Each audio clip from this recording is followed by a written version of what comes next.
ওং নমো ভগবতে বাসুদেবায়। ওং শ্রী গণেশায় নম। জয় মা লক্ষ্মী। বন্ধুরা, 16ই বৈশাখ ইংরাজি 30শে এপ্রিল বুধবার দিন সম্পন্ন হচ্ছে এবছরের অর্থাৎ 1432 বঙ্গাব্দের সবচেয়ে গুরুত্বপূর্ণ দিন অক্ষয় তৃতীয়া। যে দিনটিকে শুধুমাত্র বৈশাখ মাস নয়, সমগ্র বছরের সবচেয়ে একটি অন্যতম দিন হিসাবে গণ্য করা হয়। বন্ধুরা, এই অক্ষয় তৃতীয়ার দিনটিতে অনেকেই অক্ষয় তৃতীয়ার পূজা করেন, অক্ষয় তৃতীয়া পালন করেন। এই দিনটিতে আপনি যদি অক্ষয় তৃতীয়ার পূজা করেন বা পালন করে থাকেন, তাহলে অবশ্যই আজকের ভিডিওটিতে দেয়া অক্ষয় তৃতীয়ার ব্রত কথাটি একবার হলেও শ্রবণ করুন। আর যদি আপনি অক্ষয় তৃতীয়ার পূজা বা ব্রত পালন নাও করে থাকেন, তাহলেও কেবলমাত্র এই অক্ষয় তৃতীয়ার ব্রত কথাটি শ্রবণ করে ভগবান শ্রীহরি বিষ্ণু ও মা লক্ষ্মীর উদ্দেশ্যে একটি ঘিয়ের প্রদীপ প্রজ্বলন করতে পারেন। তাতেও এই অক্ষয় তৃতীয়ার ব্রতের পুণ্য অনেকাংশে লাভ করা সম্ভব হয়। যদি অক্ষয় তৃতীয়ার দিন ভগবানের উদ্দেশ্যে সামান্য যবের দানা ও জল দান করতে পারেন, তাহলে এই দান অক্ষয় দান হিসাবে গণ্য হয়। বন্ধুরা, এই পবিত্র বৈশাখ মাসে ও বিশেষ করে অক্ষয় তৃতীয়ার দিন এই ব্রত কথাটি যতবার আপনি শ্রবণ করবেন, ততই ভগবানের কৃপায় এক পরম শান্তি অনুভব করবেন এবং মা লক্ষ্মীর কৃপা আপনার গৃহে সর্বদা বিরাজমান থাকবে ও মা লক্ষ্মী সর্বদা আপনার গৃহে অচলাবস্থায় বিরাজ করবেন। তাই অবশ্যই এই পবিত্র বৈশাখ মাসে অক্ষয় তৃতীয়ার ব্রত কথাটি শ্রবণ করুন। আশা করি বন্ধুরা, এই ব্রত কথাটি শ্রবণ করে আপনাদের ভালো লাগবে। বন্ধুরা, পবিত্র অক্ষয় তৃতীয়ার ব্রত কথাটি শুরু করার আগে আপনাদের কাছে অনুরোধ, ভিডিওটি ভালো লাগলে একটি লাইক করবেন ও কমেন্টে জয় শ্রীকৃষ্ণ ও জয় মা লক্ষ্মী অবশ্যই লিখবেন। আর আমাদের হিন্দু সনাতন ধর্মকে আগিয়ে নিয়ে যাবার জন্য আমাদের চ্যানেলটি সাবস্ক্রাইব করে আমাদের এই উদ্যোগের পাশে থাকবেন। তাহলে বন্ধুরা, শুরু করছি পবিত্র অক্ষয় তৃতীয়ার ব্রত কথা। ওং নমো ভগবতে বাসুদেবায়। কুরুক্ষেত্র যুদ্ধ সবে শেষ হয়েছে। ধর্মরাজ্যের প্রতিষ্ঠা হয়েছে ভারতবর্ষে, কিন্তু সিংহাসনে বসেও মনে সুখ নেই মহারাজ যুধিষ্ঠিরের। যুদ্ধে এত প্রাণ গিয়েছে, বিপুল অপচয় হয়েছে সম্পদের। স্বামী পুত্র স্বজনহারা মানুষের কান্নায় ধর্মরাজ কাতর হয়ে পড়েছেন। এই পাপের বোঝা কে বহন করবে? তখন মহারাজ যুধিষ্ঠিরের মনের অস্থিরতা বুঝতে পেরে মহামণি শতানিক শোনালেন এই অক্ষয় তৃতীয়ার ব্রত কথা। বহুকাল আগে এক বদমেজাজি ও নিষ্ঠুর ব্রাহ্মণ ছিলেন। ব্রাহ্মণ হলে কি হবে, ধর্ম বিষয়ে তার কোনো আগ্রহ ছিল না। একবার এক দরিদ্র ব্রাহ্মণ ক্ষুধার জ্বালায় তার কাছে কিছু অন্ন গ্রহণ করতে চাইলেন। তখন বদমেজাজি ও নিষ্ঠুর ব্রাহ্মণ কিছু দেয়া তো দূরে থাক, সেই নাস্তিক ব্রাহ্মণ ভিখারিকে গালমন্দ করে গরিব ব্রাহ্মণকে দরজা থেকেই তাড়িয়ে দিলেন। ক্ষুধা তৃষ্ণায় কাতর সেই ব্রাহ্মণ অপমানিত হয়ে চলে যাচ্ছিলেন।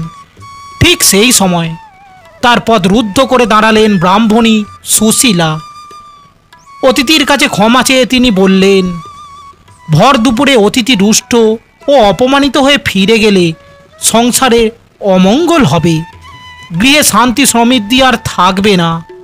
আর সুশীলা দরিদ্র ব্রাহ্মণকে বললেন, আপনি এখানেই অন্ন জল গ্রহণ করবেন, আপনার কোথাও যাবার প্রয়োজন নেই।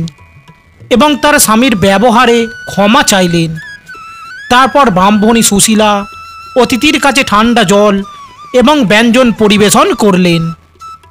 মধ্যাহ্ন ভোজন শেষে যাবার আগে দরিদ্র ব্রাহ্মণ সুশীলাকে আশীর্বাদ করে বললেন, তোমার এই অন্ন জল দান হোক অক্ষয় দান। তারপর বহু বছর কেটে গেছে। এই নিষ্ঠুর ধনী ব্রাহ্মণ বৃদ্ধ হয়েছেন এবং তার মৃত্যু আসন্ন।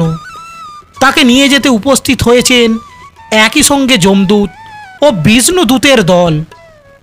মৃত্যুর পর তাকে কোথায় নিয়ে যাওয়া হবে এই নিয়ে বিবাদ শুরু হলো যমদূত ও বিষ্ণুদূতের মধ্যে। বিষ্ণুদূতেরা তাকে বিষ্ণুলোকে নিয়ে যেতে চান, আর অন্যদিকে যমদূতেদের দাবি ওই পাপী ব্রাহ্মণের একমাত্র স্থান নরক। এরই মাঝে ক্ষুধা তৃষ্ণায় কাতর ব্রাহ্মণ একটু জল খেতে চাইলেন।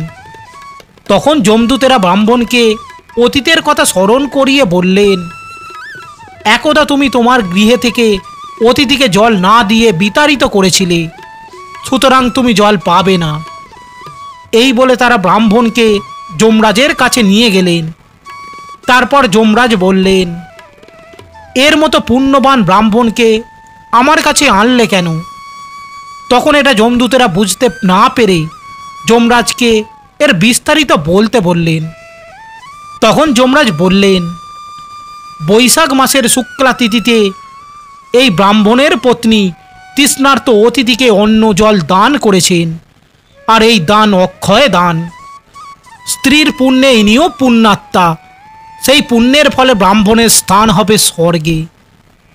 এই কাহিনীটি সমাপ্ত করার পর শতানিক মুনি যুধিষ্ঠিরকে বললেন, মহারাজ, বৈশাখ মাসের শুক্লা তিথিতে ব্রাহ্মণকে বা কোনো দুস্থ অভুক্ত মানুষকে অন্ন জল দান করলে সমস্ত পাপ থেকে মুক্তি লাভ করা যায় এবং সেই দানের পুণ্য অক্ষয় হয়ে থাকে।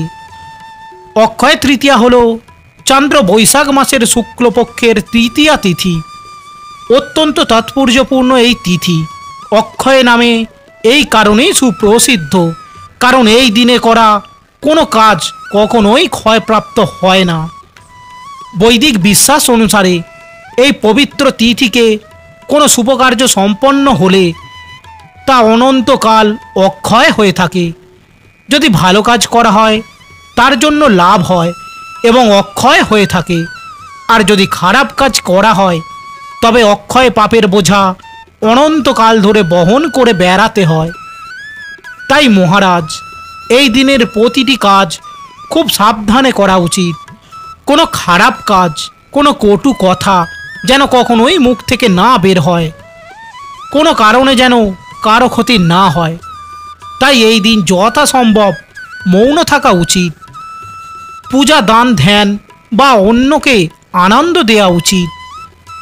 যেহেতু এই তৃতীয়ার সমস্ত কাজ অক্ষয় হয়ে থাকে, তাই প্রতিটি পদক্ষেপ করতে হয় সতর্কভাবে।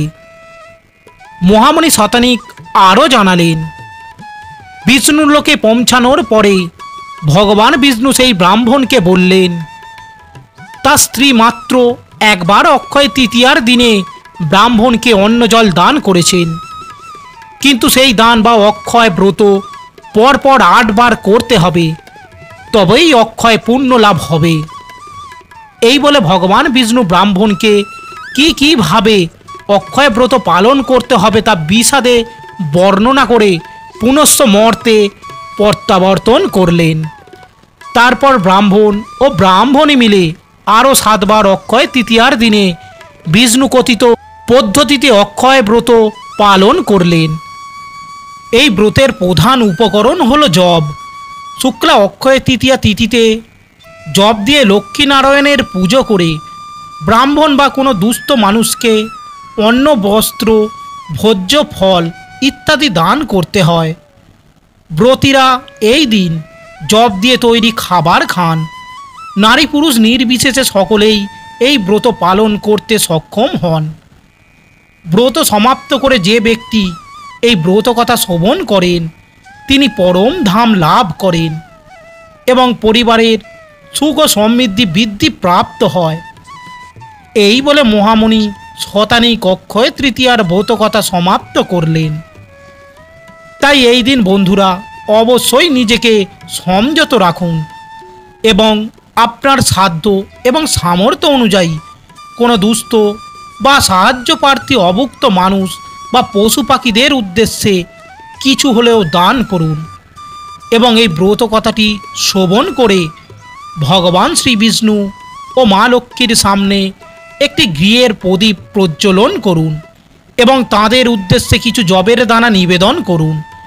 দেখবেন আপনার এই সামান্য কাজ অক্ষয় হয়ে অনন্তকাল আপনার এবং আপনার পরিবারের হিতে ফল প্রদান করবে। তাহলে বন্ধুরা, আশা করি এই ভিডিওটি দ্বারা আপনি সমৃদ্ধ হয়েছেন। আর যদি ভিডিওটি ভালো লাগে একটি লাইক করবেন ও আপনজনদের উদ্দেশ্যে শেয়ার করবেন। আর আমাদের চ্যানেলটি সাবস্ক্রাইব করে পাশে থাকবেন। ভালো থাকবেন, সুস্থ থাকবেন, এই কামনা করে আজকের ভিডিওটি এখানেই শেষ করলাম। জয় শ্রীকৃষ্ণ, রাধে রাধে, ধন্যবাদ।